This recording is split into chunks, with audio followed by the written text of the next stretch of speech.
Hey everybody, it's Party Elite, and today we're talking about a brand new game releasing later today, Narcos: Rise of the Cartels. Set during the same drug-filled timeline of the Netflix show Narcos, the game follows the story of the DEA and the narcos they're trying to hunt over the course of a multi-mission, turn-based tactics-style game featuring both sides of the coin as two separate campaigns.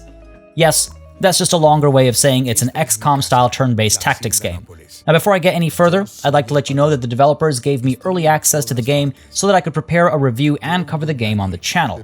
As usual, this has no effect on my final opinion. Apart from that, I'd like to mention that if, after watching this review, you feel inclined to pick the game up, consider doing so using my Humble Bundle link included in the description down below and under the eye at the top right corner of the screen. Doing so will help charity as well as the channel. Now, with all that out of the way, it's time to snort up all the details about this game, and the question is, how good is the product? Well, where does one begin with a game like this? The subgenre is very densely packed. XCOM-like games have become a dime a dozen, and it certainly feels like the last 2 or so years have been especially packed with their release. It's got all the usual mechanics one can expect from a game like this, with a couple of twists, so let's do a quick rundown to make sure we're all on the same page.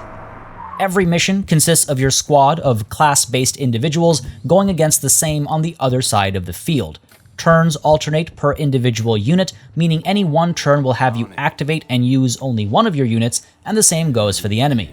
This also means that the same unit can be used in back-to-back turns if needed, though you'll want to rotate usage to make room for cooldown timers on abilities, ammo management, and things like range or damage output when required. Each turn consists of one movement point and one action point, with various skills and abilities available that might modify how that plays out. Apart from range, damage output, and the spread of a weapon, our Lord and Savior RNGesus gets involved when it comes time to shoot at each other, and naturally, that can either make or break an entire mission. Some love it, some hate it. I accept it for what it is, so my opinion on that doesn't really swing either way. The game seemed reasonable enough in its execution of chance. Skills and abilities can either be passive or active, the former being those that modify your unit without you needing to do anything, the latter being those that require the use of, typically, an action point to activate. These vary from allowing you to automatically reload upon killing an enemy, to causing extra damage from a shotgun, to healing 3 hit points using first aid, rather than just the one you typically get from resting.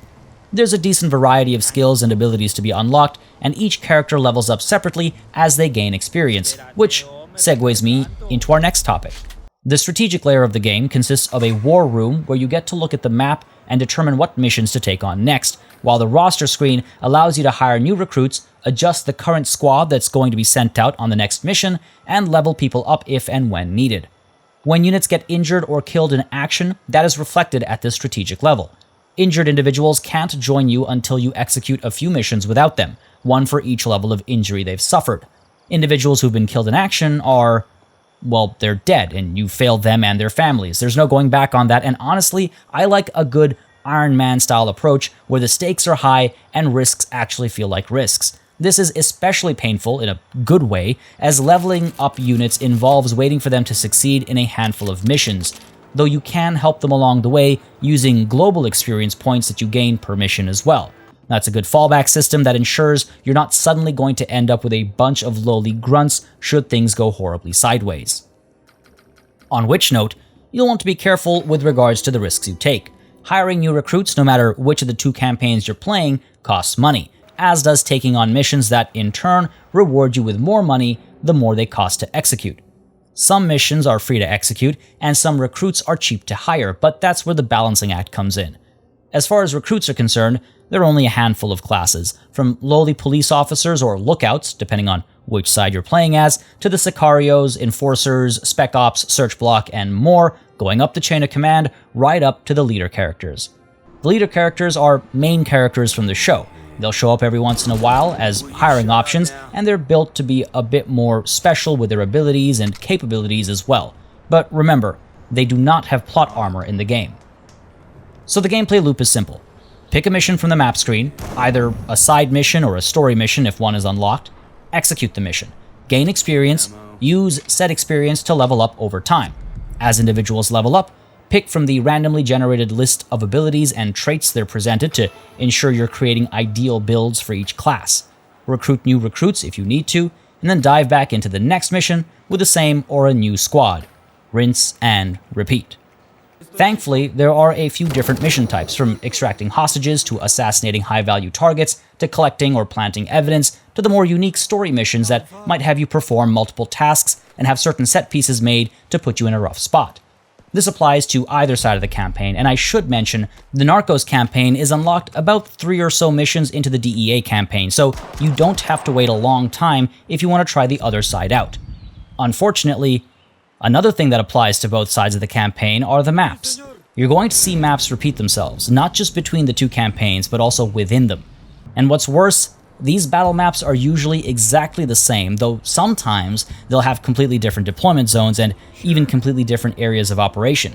This was a little confusing, especially since the game doesn't do a good job of giving visual indicators for simple things. For example, when deploying, it's sometimes hard to tell which areas are off limits. Sometimes a gap that looks easy to leap across turns out to be an invisible wall, while at other times, gaps twice as big are easily hopped over, and at other times still, the original gap that I mentioned earlier comes up in another map. Well, it's the same map, but a different mission, and now you can jump over it. It just doesn't make any sense.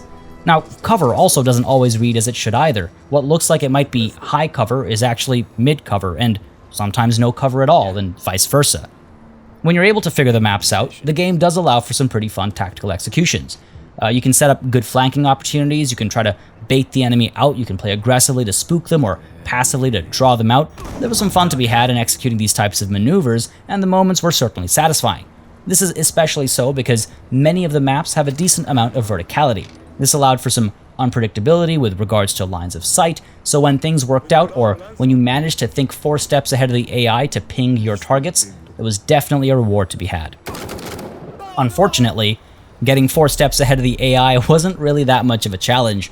Often the AI just sits still, allowing you to rest your units and heal them back up to max health before engaging. Sometimes the AI just runs out into the open, and at other times still, it'll target the wrong enemy. Like, there'll be an easier target that's almost dead, and instead it'll shoot at a more heavily armored individual. It just doesn't make sense. There were times when it seemed to work, though in all honesty, it felt like the game was relying on overwhelming numbers to overpower me rather than superior tactics, placement, or anything else. And that was quite a big blow to the enjoyment factor. Sure, at times I felt like my back was against a wall, but it's not because I was being outplayed, it's because I was overwhelmingly outnumbered. The only times any of my units ended up injured or dead at the end of a mission was when I just wanted to get things over with. With enough patience, something I'm always lacking, there wasn't really that much of a challenge, outside of the numbers disadvantage, which again, in my opinion, can be frustrating more than anything else, especially when paired with RNG. Now, the game does have some really good thoughts as well. Counteract and Kill Shot are really cool mechanics that give you direct control over the shooting at crucial moments. Counteract is this game's equivalent to Overwatch. When your units have gone without taking any actions for a couple of turns, they charge up their counteract pips. Then, if the enemy ever tries to run within that unit's firing range and arc, you get the chance to take direct control of aiming and firing. A successful counteraction will cause damage where otherwise there would have been none, and this can lead to some really clutch moments where it's kill or be killed.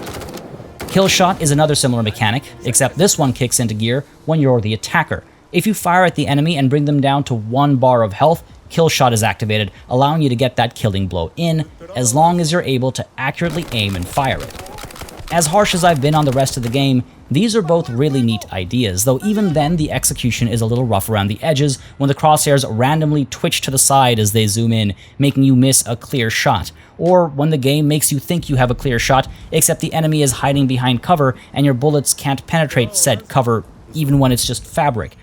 I don't know, yet it's still a really cool thought. I especially like the defensive thinking when you're facing off against an enemy who has counteract pips. You have to consider your path, try and put cover between you and them, and try and keep it a short sprint to minimize the time the enemy has to shoot. Great thinking, honestly. Something I wouldn't mind seeing more of out there.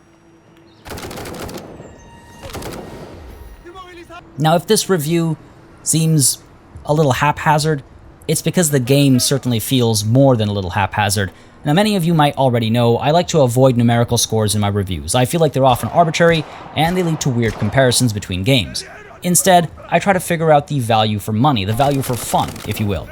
At just under $30, Narcos Rise of the Cartels has you fighting the drug war over Ritalin, not cocaine. The AI is not up to par, the visuals feel a little dated, and the voice acting is, well, at times it's really, really good, and at other times it is really, really, really bad. Patron, I run my labs well. I'm efficient, you know. That is why we're partners. But I feel underused. We could be producing more if I had a bigger supply of paste. Come on! Are your connections asleep? We could be making serious money here. Ha!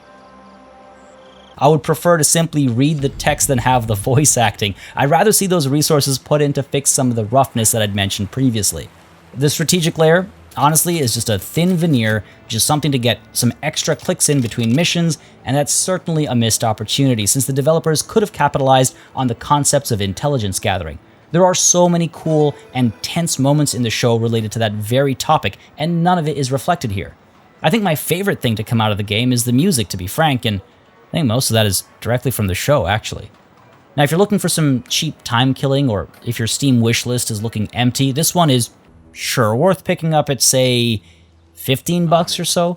I definitely wait for a sale, but even then, there are so many other games in this subgenre that are worth getting first. This one will kill a few hours, and maybe a few patches will clean up some of the rough edges or something, but in a densely packed and competitive subgenre, you need to have a premium product, and this just, unfortunately, doesn't cut it. I hope this review helped you make a decision regarding Narcos Rise of the Cartels. Make sure you subscribe to this channel for more strategy gaming news, reviews, previews, let's plays, and more. A massive thanks goes out to all the patrons and channel members who support this channel. I wouldn't be surprised if this video gets demonetized for drug references, so you guys are making a big difference here. As always, a big thanks goes out to each and every one of you for watching as well, and until next time, cheers.